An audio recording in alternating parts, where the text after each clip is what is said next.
The book that I read for the author study was called In Cold Blood by Truman Capote. It was originally published in 1965 by Truman Capote and then later republished in 1993 by Alan U. Schwartz.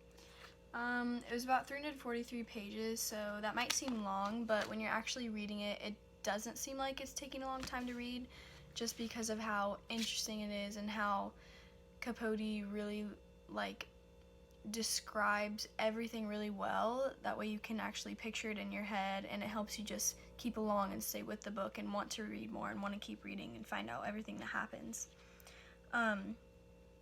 So it's basically about this family in Holcomb, Kansas, which is a really small community. Everybody knows everybody, and they're murdered, the Clutter family, 4 of them out of the 6, because the 2 oldest daughters have already moved out and they have their own families.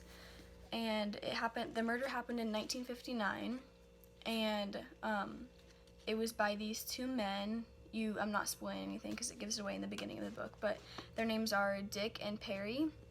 And basically what happens in the book is, in the beginning, the first 20 or so pages, it just describes the Clutter family and each individual person, like the youngest daughter Nancy, and then the son Kenyon, and the dad Herb, and the mom Bonnie.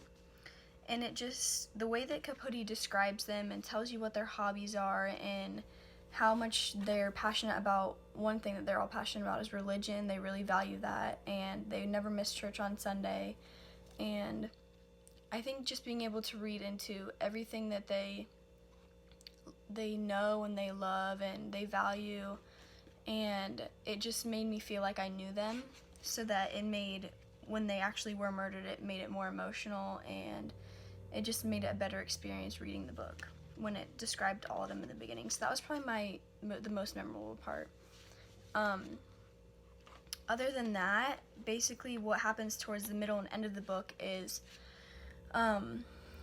what the 2 men do, Dick and Perry, what they do after they've committed the murder, and their plans to go on vacations in Florida and Mexico, cruises and all that.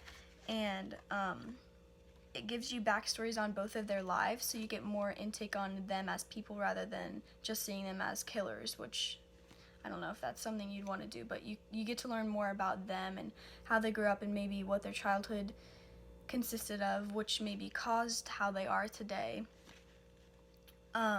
So yeah, it basically describes how they are after the murder and how the police get their big break on the case. And so yeah, I would recommend it for future kids.